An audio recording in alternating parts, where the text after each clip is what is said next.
हमारे साथ आबिद खान साहब हैं और इन्हें गुलाम भाई के नाम से भी इस क्षेत्र में जाना जाता है। आज मैं जो इनसे जानूंगा वो टॉपिक है पपीते की खेती। किसान आज किस तरह से वैज्ञानिक ढंग से कृषि क्षेत्र में आगे बढ़ सकते हैं, अपनी जीविका को सुधार सकते हैं, उस पर फोकस होगा। तो स्वागत है आपका आबिद खान साहब। और मैं चाहूँगा कि मेरे श्रोताओं को भी आप जो आज जानकारियां हैं किस तरह से प्रेरणा मिली और आप पहले क्या करते थे? पहले हम सैमसंग कंपनी में जॉब करते थे कोरिया में, साउथ कोरिया में। अच्छा। जेएनयू से मैंने स्टडी किया है कोरियन लैंग्वेज। फिर उसके बाद मैं यहाँ आया, देखा कि एग्रीकल्चर में भी कुछ अपने देश में कुछ काम किया जाए, जैसे रोजगार मिले लोगों को। उस हिसाब से मैंने स्टार्ट किया। फार्मिंग भी होता है यहाँ। कितने दिनों से ये खेती स्टार्ट करना शुरू कर दिया आपने? कंप्लीट हो गया, छठा साल चल रहा है। इससे पहले हम लोग मस्क मेलन, वाटरमेलन का करते थे। ये प्रेरणा कहाँ से मिली कि मुझे पपीते की खेती करनी है? मैंने देखा और जो जिस तरह से वैज्ञानिक ढंग से आप कर रहे हैं वो भी ऐसी जगहों पर जिस ज़मीन का जहाँ महत्व कहा जाए कि किसान नहीं समझते हैं और क्या करें उसमें उलझे रहते हैं उधेड़ बुन में। ये कॉन्सेप्ट आप लेकर के यहाँ तक कैसे पहुँचे? ये कॉन्सेप्ट तो पहले से इंडिया में था। इसको इजरायली टेक्निक से बोलते हैं, ड्रिप इरिगेशन नाम है इसका। इसमें पानी की बहुत बचत होती है और जहाँ पे आपको जिस चीज़ की ज़रूरत है वही चीज़ मिलता है इसमें। घासों की भी कमी होती है इसमें और पौधे का ग्रोथ वगैरह, शाइनिंग वगैरह, फल फ्रूट सब बढ़िया रहता है इसमें। जब ये कॉन्सेप्ट आपके जहन में आया तो इसके स्पेस के लिए आपने हजारीबाग को ही चुना? क्योंकि मुझे ज़्यादा ज़मीन चाहिए था तो बहुत जगह ढूंढा, फिर यहाँ किसी के थ्रू मिला मुझे कि हाँ ये ज़्यादा ज़मीन है। कितने दिन का पौधा आप ला करके रोपण करते हैं? तो पॉली हाउस नहीं है, इस वजह से हम जहाँ हजारीबाग में भी कुछ पौधा तैयार करवाते हैं बिहार में, यहाँ पे पॉली हाउस जो मिल जाए वहाँ से। तो बीज अपनी देते हैं? बीज अपनी देते हैं। क्वालिटी बढ़िया होना चाहिए बीज का, इसी पे डिपेंड करता है पौधा का क्या आपका सिचुएशन रहेगा। तो मतलब जो उपज करते हैं उसी से आप बेहतरीन बीज को संरक्षित करते हैं? हम संरक्षित नहीं कर पाते क्योंकि हमारे पास मशीनरी वगैरह की कमी है, तो हम बीज मंगाते हैं बाहर वगैरह से। क्या खर्च पड़ती है एक पौधे के रोपण जिस वक्त रोपने के हालत में होता है, कितने दिन का पौधा मिलता है आपको? हाउस से 20-21 दिन का पौधा हम लोग लेते हैं। क्या कॉस्टिंग पड़ जाती है आपके खेत तक आते हैं? एक पौधे का 30 रुपए के आसपास आ जाता है कॉस्टिंग। उससे ऊपर नीचे थोड़ा 2-4 रुपए हो सकता है। 1-2 रुपए नीचे ऊपर। ट्रांसपोर्ट तेल का अगर रहेगा तो ज़्यादा कॉस्ट बढ़ेगा ट्रांसपोर्ट का। जब तैयार करते हैं आप, जो प्रोसेसिंग करते हैं, उसके बाद उसका रोपण करते हैं, रोपण करने के कितने दिनों के बाद फल लगना स्टार्ट हो जाता है? 55 से 60 दिन में आपका अच्छा, फल देना स्टार्ट कर देता है। स्टार्ट हो जाता है। तो उस वक्त तो तना भी काफ़ी कमज़ोर होता है, तो उसको संभालने के लिए भी कोई टेक्निक है आपके पास या फिर वो संभल जाता है? नहीं, संभल जाता है अपने से। उसको संभालने की आवश्यकता नहीं होती है, उतनी तने में उतने तने में आपको तनाव रहता है कि वो संभाल लेता है, स्टेबल रहता है पौधा। अभी जो शुरू किया आपने कितने एकड़ से किया? 22 एकड़ से। जब फल तैयार होता है तो एक बार तो नहीं होता है, फल कुछ पकता है और इसमें होता है, लेकिन काफ़ी मिकदार में और काफ़ी बड़ा एरिया आपने लिया है। तो इसको बेचने का क्या होता है? किसान के पास सबसे बड़ी दुविधा ये होती है कि इसको हम सेल कहाँ करें। तो आप आसपास की मंडियों का इस्तेमाल करते हैं? क्या करते हैं? आसपास की ही मंडियों का इस्तेमाल करते हैं। हजारीबाग, तिलैया, ज़्यादा हो जाता है तो हम हफ्ते में एक दिन धनबाद भी भेजते हैं, रामगढ़ भी भेजते हैं। इन सब इलाकों में भी आपका माल जाता है? तो क्या आप कांटेक्ट करते हैं या अब जो टर्म्स ऑफ कंडीशन यानी जो व्यापारियों से आपकी बन गए हैं वो खुद ही सीजन में या जरूरत के हिसाब से कर? हफ्ते में 1-2 लोग नया आ ही जाता है। मेनली रेट पे डिपेंड करता है किसको देना है किसको नहीं देना है।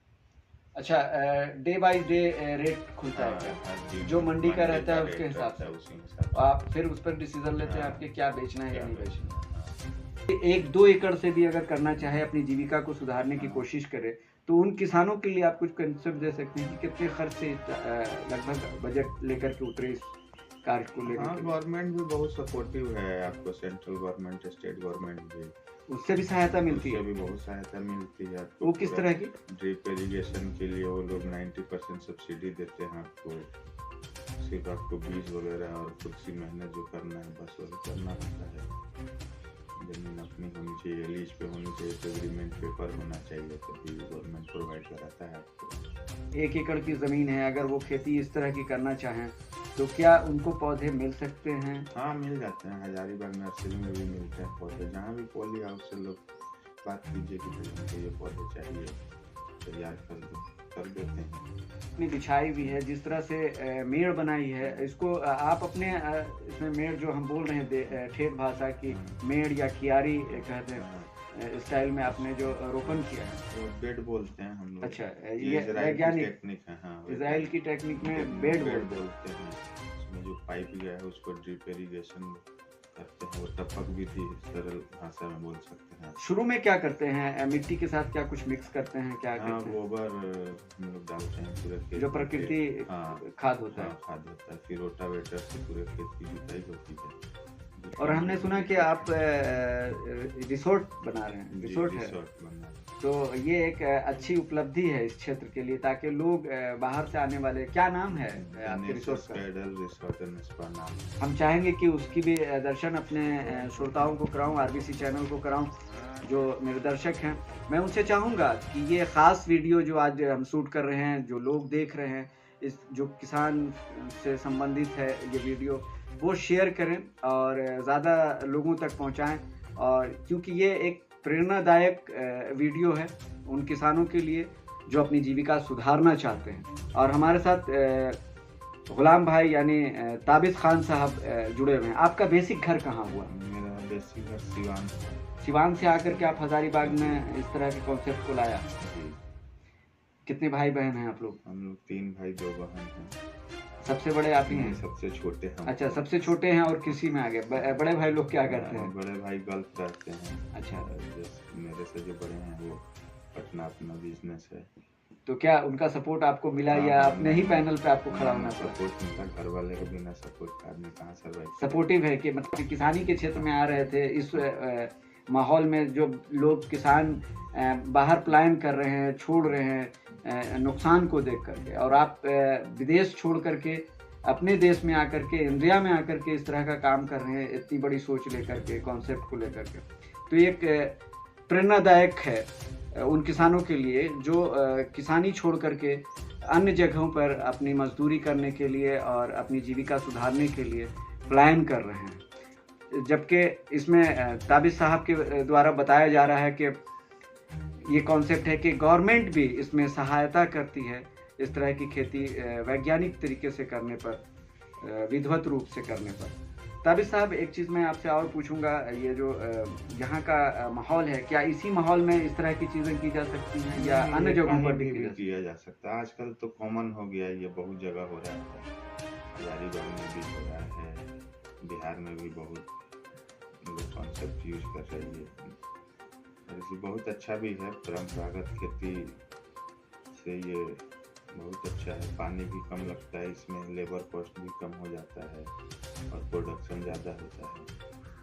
नुकसान का कितना खर्चा होता है? किसान को नुकसान से भी झेलना है, क्या मौसम का भी इस पर कोई प्रभाव होता है? हाँ, मौसम का भी होता है। उसके लिए क्या मतलब किस तरह का डर रहता है, और किन मौसम में डर रहता है कि इसका नुकसान ज़्यादा होने का संभावना है? जनरली लोग पानी का ही नहीं कर पाते हैं। पानी व्यवस्था होना चाहिए आपको, कहीं ऐसा जगह कीजिए खेती की जहाँ इजली अवेलेबल पानी की जाए, सालों भर। हाँ, सालों भर पानी रहे, उससे जिससे पटवन आप कर सकते हैं। जैसे मैं देख रहा हूँ यहाँ पे कितने आपने बताया कि 22 से 23 एकड़ में ये खेती कर रहे हैं, लेकिन तालाब कितना बड़ा है आपके पास? 65 एकड़ में तालाब है। 65 एकड़ में तालाब है इनका, ताबिश भाई का कहना। उसके साथ और छोटे तालाब भी हैं क्या? हाँ, क्या उसमें भी कुछ आप कर रहे हैं? हाँ, सारे में मछली पालन हो रहा है। IMC मछली। अच्छा, ये सब भी पाल रहे हैं साथ साथ। तो एक खेती के साथ साथ तालाब सिंचाई के लिए रखा हुआ है, लेकिन उस तालाब में मछली पालन भी कर रहे हैं। तो एक सिंचाई का भी साधन हो गया, और उससे जो तालाब हमने जो लीज पे लिया है, जो इसको कॉन्टेक्ट में लिया है, उसका भी सदुपयोग करते हुए देखे जा रहे हैं।